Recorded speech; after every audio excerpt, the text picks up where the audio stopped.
Trade République, la banque pour mieux dépenser, épargner et investir présente Sud Radio, les incontournables de l'argent. Thomas Binet. Bonjour et je suis très heureux de vous retrouver ce mardi soir pour un premier épisode d'Oser investir, les incontournables de l'argent. Je suis accompagné par Mathias Bassino, qui est directeur des marchés européens de la néobanque Trade République. Bonjour Mathias. Bonjour Thomas. Mathias, on va parler de l'inflation, parce que l'inflation, c'est une menace quand même sur les finances des ménages. C'est quand même ce qu'on dit souvent. Ah, ça c'est le moins qu'on puisse dire. Et le problème, c'est qu'on n'en parle pas suffisamment. L'inflation, c'est la hausse continue des prix, les prix des biens et des services, parce que il arrive que la demande soit supérieure à l'offre. C'est-à-dire que vous avez plus de gens qui veulent quelque chose qu'il y a de ce quelque chose. Dans ces cas-là, les prix augmentent. Depuis 4 ans, la hausse des prix a été très forte. On a coutume de prendre l'exemple de la baguette de pain qui coûte beaucoup plus cher qu'il y a quelques années. Sûr. Mais depuis 4 ans, il y a eu vraiment une inflation très forte. On parle de 15%. Le problème, c'est qu'il faut lutter contre, pas uniquement pour faire ses courses, mais aussi sur l'argent qui dort. Parce que l'argent qui dort face à l'inflation, en fait, il meurt. En pratique, ça va nous coûter combien cette histoire ? Alors, pendant très longtemps, on s'en est pas vraiment inquiété parce que c'est vrai que l'inflation était autour de 1% dans les années 2010. Mais depuis 2020, ça a changé. Depuis 2021, les prix en France ont augmenté d'à peu près 15% au global, ce qui est énorme. Donc concrètement, le panier de courses, c'est entre 5 et 10 euros de plus tous les mois.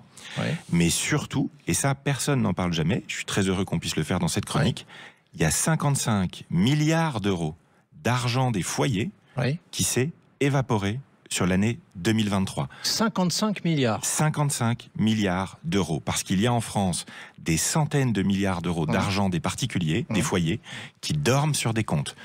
Des livrets qui rapportent pas suffisamment, des comptes courants qui rapportent rien du tout, ou des placements qui ne rapportent pas suffisamment par rapport à l'inflation. Dans ces cas-là, le prix de l'argent, la valeur de votre argent diminue. En 2023, pour les foyers français, je répète, 55 milliards. C'est énorme. Il faut lutter contre ça, c'est colossal. Mathias, alors comment on fait justement pour lutter contre cette inflation ? C'est pas le tout, vous l'avez décrite, mais maintenant il faut lutter. Alors, il y a 2 moyens de lutter contre l'inflation. Le premier, c'est évidemment de faire attention à ses courses, de faire la chasse aux bonnes affaires. Il y a plein de manières aujourd'hui, il y a du cashback, du safeback, des offres promotionnelles, etc. Il y a plein de manières de dépenser mieux ou plus intelligemment. Et je veux répéter ici que ce n'est pas un mal que de vouloir dépenser plus malin. C'est pas mal, c'est quelque chose de bien en fait, de vouloir dépenser plus malin. C'est stratégique même. La deuxième chose, c'est que l'argent qu'on laisse sur un compte qui ne rapporte rien, cet argent perd de la valeur. Absolument. En 2023, c'était 5% sur un an, c'est énorme. Depuis 2021, c'est 15% en 4 ans. En ce moment, ça baisse un petit peu, mais ça reste quand même autour de 2% par an.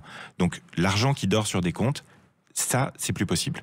Ce qu'il faut faire, c'est soit mettre cet argent sur un livret qui rapporte au moins autant que l'inflation, éventuellement sur un compte à terme, et surtout prendre l'habitude de laisser sur les comptes qui ne rapportent rien le moins d'argent possible, uniquement ce que vous avez besoin pour vos dépenses. Pour conclure, du coup, Mathias, lutter contre l'inflation, c'est une discipline de chaque instant au final.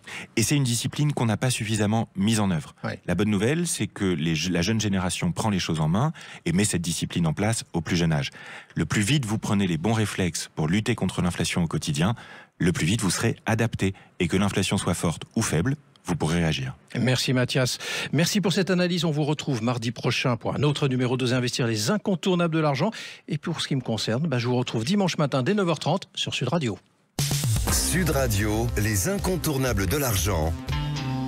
Thomas Binet. Avec Trade République, la banque pour mieux dépenser, épargner et investir.